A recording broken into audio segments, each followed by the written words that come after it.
Good morning, student. Hope you have written the 5 questions in your copy. Already I have answers sent na? In the PDF form. I have sent answers of all these 5. Today we'll discuss third law of motion. To understand third law of motion, let us understand the following activity. चलिए हम लोग activity के through third law क्या होता है पढ़ने की कोशिश करते हैं. Take a spring balance A and hang its fixed end on a wall with the help of a nail. आपको एक स्प्रिंग बैलेंस लेना है और उसको टांगना है. कहाँ पे? दीवार पे. Pull the free end of the spring balance and note the force applied. Spring balance दिखा सबको? Now connect another spring balance B. फिर आप ए स्प्रिंग बैलेंस को दूसरा स्प्रिंग बैलेंस कनेक्ट करोगे. Pull both the springs A and B together and note down the applied force. उस spring balance में कुछ डिजिट भी लिखे हुए रहते हैं, तो उस डिजिट को आपको देखना है. जब पहली बार आपने स्प्रिंग बैलेंस को खींचा तो वो स्प्रिंग कितना नीचे आया, फिर दूसरा स्प्रिंग बैलेंस आप उसमें अटैच किए बी, और उसके बाद वो कितना नीचे आया. In the above example, the spring balance B exert a force on a spring balance A, and a similar force is applied by A on B, but in opposite direction. Thus, both the similar forces act upon two different objects. When one body applies a force on the second body applies the same amount of force on the first body, but in opposite direction. These pairs of forces acting on bodies are called as action-reaction forces. यहाँ पे आपने देखा कि पहले A spring और B spring, जब हमने नीचे से बी स्प्रिंग को खींचा, that time B exert force on A and A exert force on B. तो पहले ए ने फोर्स अप्लाई किया बी पे, वो फोर्स था रिएक्शन एक्शन फोर्स. बी ने ए पे अप्लाई किया, हमने स्प्रिंग को खींचा तो बी क्या किया, B applied force on A spring and at the same time A also applied force on B. तो बी ने जो फोर्स अप्लाई किया वो फोर्स था एक्शन फोर्स, और ए ने जो बी के ऊपर फोर्स अप्लाई किया वो था reaction force. For that observe figure 5. तो ये दो फोर्सेस जो कि पेयर में है उनको हम बोलते हैं एक्शन रिएक्शन फोर्सेस. इसका मैं सिंपल एग्जांपल देती हूँ. क्लास में आप किसी एक को जोर से चाटा मारो, वो तुरंत खड़ा होके आपको चाटा मारेगा. तो आपने उसको चाटा मारा, वो था आपका एक्शन फोर्स, और उसने रिएक्ट किया, फिर से चाटा आपको मार के, that is reaction force. According to third law of motion, every action has an equal and opposite reaction. Third law हमें बोलता है कि जो भी आप एक्शन लेते हो उसके अपोजिट उतने ही अमाउंट का रिएक्शन होता है. Action reaction forces always act on two different bodies. But ये एक्शन और रिएक्शन फोर्स कैसा है, दो डिफरेंट बॉडीज पे एक्ट होता है.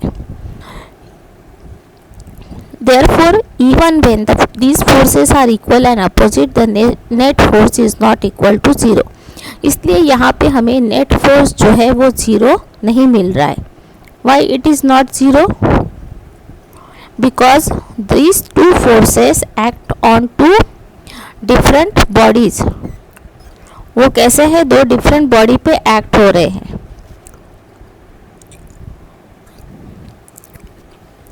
That you have to remember.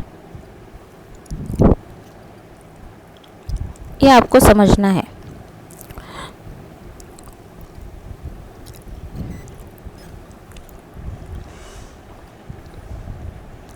And hence the net force is not equal to 0. जब आप चलते हो तो क्या होता है, to start walking you need some force. आप चलने के लिए फोर्स अप्लाई करते हो, और उस फोर्स अप्लाई करने से कुछ एक्सीलरेशन उसमें डेवलप होता है. To produce acceleration we apply force on the ground through our foot in direction opposite to the direction of our movement. और हम क्या करते हैं, उस एक्सीलरेशन को अपोज करने के लिए उस ग्राउंड पे हम फोर्स अप्लाई करते हैं जिसके ऊपर हम चल रहे हैं. ठीक. The ground also applies same amount of force on our foot in opposite direction which makes us move forward. यदि हमारा फोर्स ज़्यादा हो जाता था तो वो ज़मीन नीचे दब जाती थी, या फिर ज़मीन का फोर्स ज़्यादा हो जाता तो हम गिर जाते थे. बट ऐसा नहीं होता है. Force applied by the ground is in opposite direction, but वो अमाउंट कितना है, सेम है, तो वो बैलेंस हो जाता है और हम आगे मूव फॉरवर्ड यानी आगे चल सकते हैं. Notice that even both the action and reaction forces have same magnitude, they do not cause some acceleration as the masses of both the bodies on which action reaction force acts are different.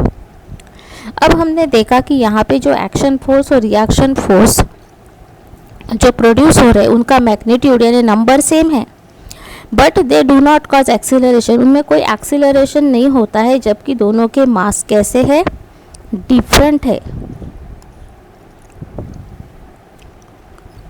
The earth does not start moving backward on getting pushed by our feet, though it produces acceleration required by us to move forward. अर्थ, हम लोगों ने उसके अर्थ के ऊपर पैर रखा तो वो पीछे नहीं जाती है, getting push by our feet, though it produces acceleration required by us to move forward. हमें आगे बढ़ने के लिए जो एक्सीलरेशन चाहिए था वो अर्थ ने अपोजिट फोर्स अप्लाई करके प्रोड्यूस किया और जिसकी वजह से हम लोग आगे चल सके. If a body A apply force on off F1, suppose a body is applying force on F1 on body B. A apply force F1 on B. B apply force F2 on body A. A के ऊपर force कौन apply कर रहा है, B. कितना है, F2. और एक इसके ऊपर फोर्स अप्लाई कर रहा है B के ऊपर, कितना है, F1. Then according to the third law of motion, F1 is equal to minus F2. Third law बोलता है कि दोनों फोर्स इक्वल है, एक्शन एंड रिएक्शन फोर्स. तो बट रिएक्शन फोर्स जो है वो अपोजिट डायरेक्शन में है, इसलिए यहाँ पे साइन कैसा है, minus. Negative sign here shows that direction of F2 is opposite to the direction of F1. The first and second laws of motion are applied on the same object, while the third law of motion is applied on two objects. First और second law के लिए हमें एक ही object काफ़ी था, but जब third law हमें study करना है तो हम देखते हैं कि थर्ड लॉ अप्लाई होता है जब दो ऑब्जेक्ट वर्किंग टुगेदर, साथ में काम कर रहे हो. Action and reaction represent those forces which act on two different object at the same time. Action और रिएक्शन ऐसे फोर्सेस है कि वो एक ही समय एक्ट होते हैं, बट कैसे, डिफरेंट ऑब्जेक्ट पे. इस तरह से आपको और एक दो एग्जाम्पल बताने हैं थर्ड लॉ के. Now we study conservation of momentum. Law of conservation of momentum. Conserve करना मतलब उसको सेव करना. मोमेंटम हम कैसे कंजर्व करते हैं, वाह. Suppose you have two ball, हमारे पास दो बॉल है A एंड B, उनके मासेस है MA and MB. What we have, two balls A and B, masses are MA and MB. These two moves in a straight line at a velocity UA and UB. उनकी initial velocity है UA and UB. There is no unbalanced force acting on them. उनके ऊपर कोई unbalanced force act नहीं हो रहा है. Both these balls hit each other after a time t. दोनों बॉल सीधे जा रहे थे, फिर एक दूसरे से टकराए. कब टकराए, after a time t. T time के बाद वो क्या हो गए, एक दूसरे से टकराए. The force applied by A on B is FAB. AB का मतलब है A ने B के ऊपर फोर्स अप्लाई किया, and force applied bye B on A is FB का मतलब है B ने A के ऊपर फोर्स अप्लाई किया. Velocity of A and B become VA and VB. जब टकराने के बाद उनकी वेलोसिटी हो गई VA एंड VB. तो बिफोर कोलिजन उनकी वेलोसिटी और मास क्या था, MA and MB, mu A and mu B, that is UA and UB, that is initial velocity.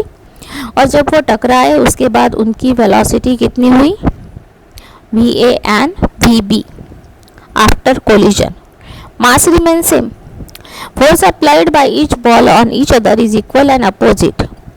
Force apply हुआ वो कैसा है, इक्वल एंड अपोजिट। तो थर्ड लॉ के बेसिस पे हम बोल सकते हैं कि F A B is equal to minus F B.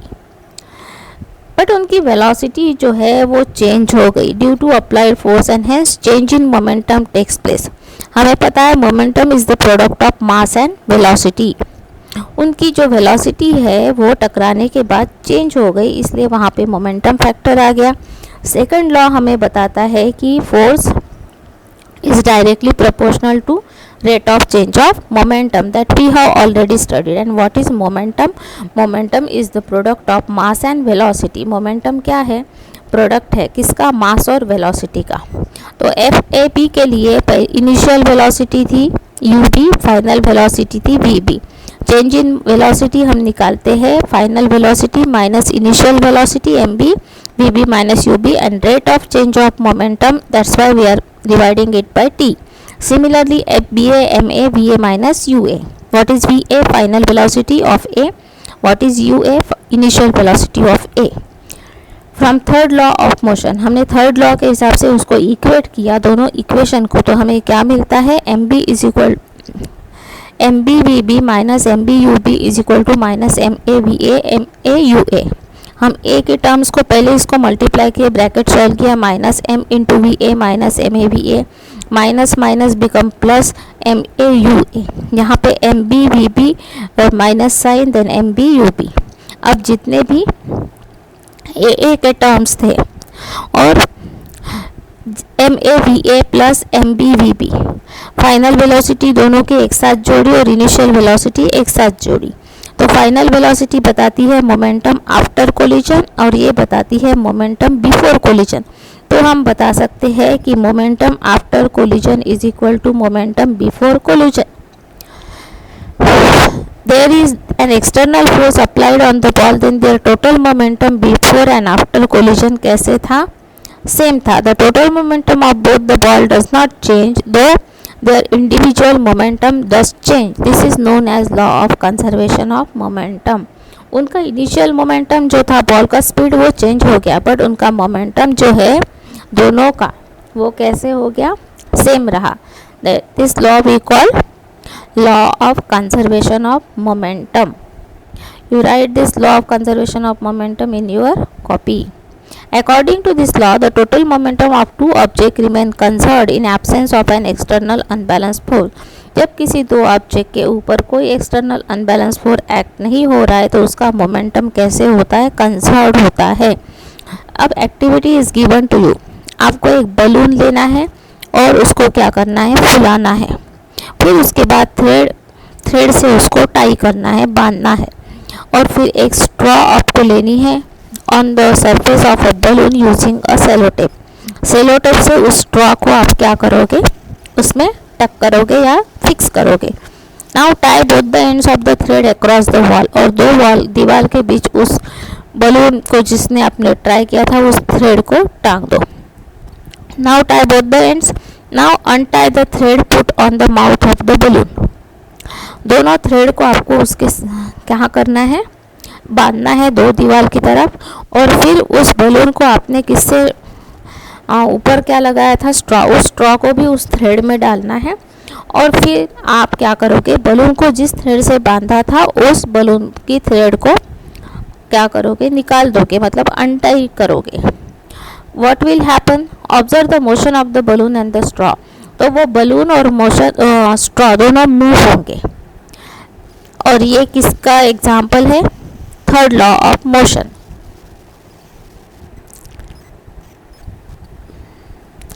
In this way we have completed this chapter. Questions are given. If action and reaction are always equal, then explain how a bull is able to pull a cart forward. I will send answers of this.